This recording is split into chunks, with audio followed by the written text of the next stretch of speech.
Kidlat News Updates. Mga balita ngayon, maayos at mapayapang halalan 2025 tiniyak ng Armed Forces of the Philippines. Disqualification case laban sa ilang miyembro ng Tulfo family, inihain sa COMELEC. 12 private schools iimbestigahan ng DepEd dahil sa kanilang ghost students. Ako po si Cesar Soriano para ihatid ang nangungunang mga balita sa buong kapuluan ngayon. Tiniyak ng Armed Forces of the Philippines o AFP na sa kabila ng sunod-sunod na tagumpay ng militar laban sa New People's Army o NPA, hindi nila babawasan ang kanilang pagbabantay upang matiyak na hindi maaabala ang halalan sa darating na Mayo. Ayon kay AFP spokesperson Colonel Francel Margaret Padilla, bagamat bumaba na ang bilang at impluensya ng NPA, magpapatuloy ang sandatahang lakas upang hindi makapanggulo ang mga natitirang miyembro ng grupo. Kabilang sa mga neutralized kamakailan ay si Mirna Solarte alias Maria Malaya, sekretarya ng NPA Northeastern Mindanao Regional Committee na napatay sa engkwentro sa Butuan City. Kasunod nito, patay din ang dalawang mataas na ranggong leader ng NPA sa Agusan del Sur. Ipinaliwanag ni Padilla na magpapatuloy ang AFP sa mga operasyong militar at pakikipagtulungan sa ibang ahensya upang matiyak ang maayos na halalan.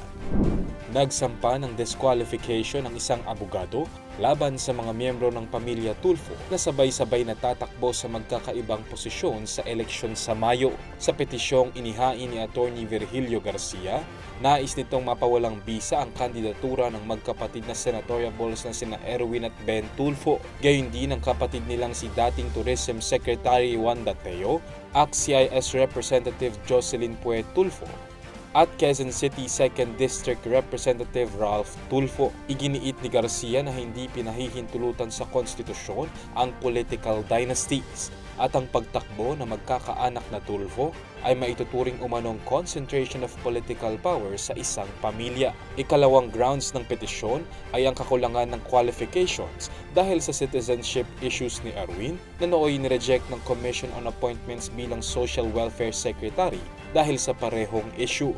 Ngayong araw ang itinakdang pag-raffle ng COMELEC sa kaso. Iniimbestigahan ngayon ng Department of Education o DepEd ang 12 private schools dahil sa kanilang mga ghost students na nakalista bilang benepisyaryo ng government's voucher program. Ayon sa DepEd, ang Senior High School Voucher Program ay isang financial assistance program para sa mga estudyanteng papasok ng senior high school na hindi sakop ng DepEd tulad ng mga private schools. Sa nasabing programa, binibigyan ang incoming grade 11 students ng voucher o katumbas ng 14,000 pesos to 22,500 pesos. Hindi naman pinangalanan ng DepEd ang mga nasabing paaralang may ghost students, ngunit ayon kay Education Secretary Sunny Angara, naaaksyonan nila ang nasabing issue at hindi ito tolerate ng DepEd ang maling paggamit ng pondo ng pamahalaan. Hinikayat naman ng DepEd ang publiko, pangunahin na ang mga magulang ng mga senior high schools na i-report agad sa kanilang tanggapan kung may nakitang irregularidad sa nasabing programa. Para sa Kidlat News Channel, ako si Renza Linon, nag-uula. Lord, conquer my fear, faith, and trust in you. Now sustain me to persevere. I commit myself to this mission in our life. Pinapabigay po.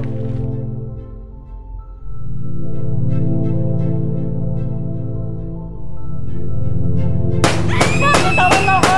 Morning, students! Sir!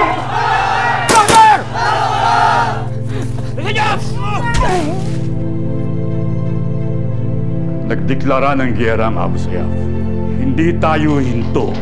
We cannot lose any more personnel. Nawa kayo! Isip mo sarili mo.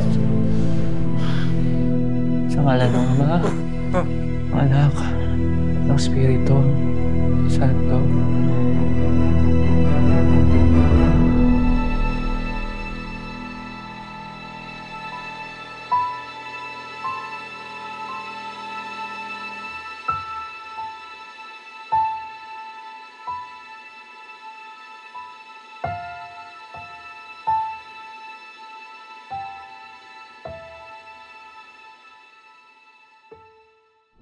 Ako po si Cesar Soriano, kasama nyo sa bawat pagputo ng balita.